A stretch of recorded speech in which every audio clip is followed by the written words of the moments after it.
Just like that, we're on to match day 6 of the FIFA World Cup qualifiers. We are at the halfway stage of the qualifying. Lots of games to look forward to. Oh, sorry about that. Yeah, really exciting times now. It's the downhill trend. Who is going to be making it to this tournament in 2026? 9 confirmed spots and maybe a 10th if someone makes it through the playoffs. I think we've lost a couple of teams in terms of their opportunities of making it to the tournament, and there's some really big interesting games in match day 6 coming up, so stay tuned. It all kicks off on the Sunday. Only 2 games. Eswatini, Mauritius. I don't think that's the most glamorous of games, but Kenya against Gabon. Gabon will be feeling now they could hunt down Cote d'Ivoire. Gabon will be playing Kenya away, and they'll be looking to win that game in Nairobi. If Gabon can go to Kenya and win, once again it would keep up the pressure on the Ivory Coast, who are of course the reigning African champions. But I think it's Monday and Tuesday where really it starts to hot up. You've got Namibia playing Equatorial Guinea. Both sides still got a chance, especially if Equatorial Guinea could do some sort of appeal and get those 6 points back. It would make that group very interesting. Mali now be feeling when they play Central African Republic in Casablanca, if they can win that and take 6 points from this international break, that will be a very good match day 5 and 6 for them. Guinea-Bissau take on Burkina Faso in Bissau. Again, Burkina Faso winning the last game, Guinea-Bissau losing the last game.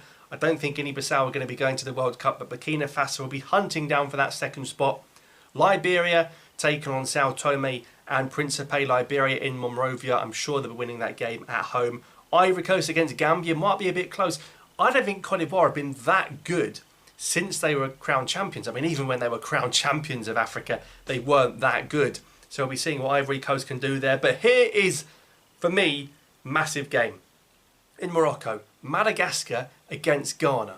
Now, Ghana were very good in match day 5. They beat Chad 5-0. If Madagascar were to beat Ghana, or that group would be wide open if it was a draw and Mali got the win. But if Madagascar gets something against Ghana, that one would be interesting. But Ghana looking good with the 12 points now. Of course, they didn't make the AFCON. The pressure will be on them to make up for it by going to the World Cup. Madagascar against Ghana, a very good game. And in the evening, Ethiopia should be comfortable against Djibouti. And Tunisia take on Malawi. Again, Tunisia very strong in that group. I don't even think they've conceded a goal. It'll be nice to see Imran as we actually get some fans in the stadium this time.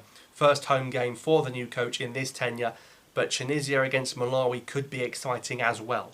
And then we come on to the fixtures on the Tuesday. Botswana against Somalia. Now, Botswana, of course, lost 3-1 to us, to Algeria last time out. Could you imagine if Somalia take that confidence into the Botswana game and get their first win? They've already got their first point. But if Somalia go to Botswana and get their first win, that would be an incredible way to wrap up this international break. Now, Angola-Cape Verde is a really big game. That group is wide open. Cape Verde have 10, Cameroon have 9, Libya have 8, and Angola have 7. And those 4 are all playing each other, of course, with Cameroon playing Libya at home. Cameroon drew to Eswatini last time out, can you believe? Angola-Cape Verde, the Portuguese colony derby. I think Angola are going to win that. That's going to make that group really wide open if they do. And then what about this group? Rwanda are home to Lesotho. Rwanda will be looking to bounce back in another game where they can win this one. I think they'll win. Nigeria against Zimbabwe. Zimbabwe with a 2-2 last time. Nigeria looked good. They need to win this game, Nigeria. 1 win from 5. They're home to Zimbabwe. Osimhen is on fire. And Benin, South Africa is going to be brilliant. This is actually being played in South Africa. So South Africa with the chance to beat Benin away in South Africa. I think that's really crucial. And if South Africa can win that, they could really start to build a gap between themselves and Nigeria. So that's a game to keep an eye on. South Africa away to Benin, but playing the game at home, I believe. Uganda against Guinea. That game's going to be in Kampala. Guinea are going to have to try and make up for drawing to Somalia by beating Uganda away. But Uganda lost to Mozambique as well, so they'll be wanting the points. Burundi should beat the Seychelles.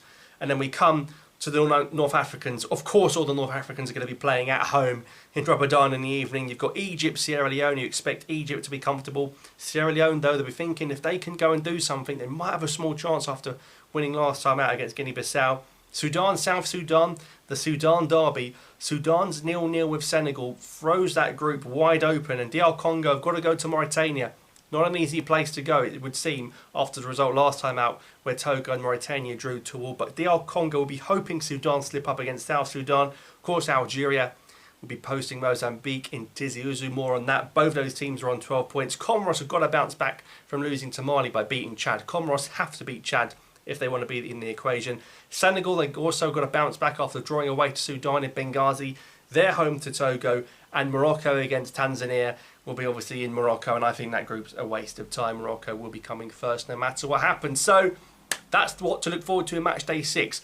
The Nigeria-South Africa group, the Ghana, Madagascar, Comoros, Mali group are really exciting. And I think the Angola, Cape Verde, Cameroon, Libya group are going to be very close. And of course, Algeria, Mozambique with both teams on 12. That's going to be fantastic as well. So it'll be interesting to see your predictions for this one. And I think after this match day, we're going to start to know which 9 teams from the continent will be going to represent Africa at this FIFA World Cup. So lots to look forward to. So lock in and drop a like if you enjoyed this one. But yeah, some good games to look forward to. What are your predictions? We'll see you next time.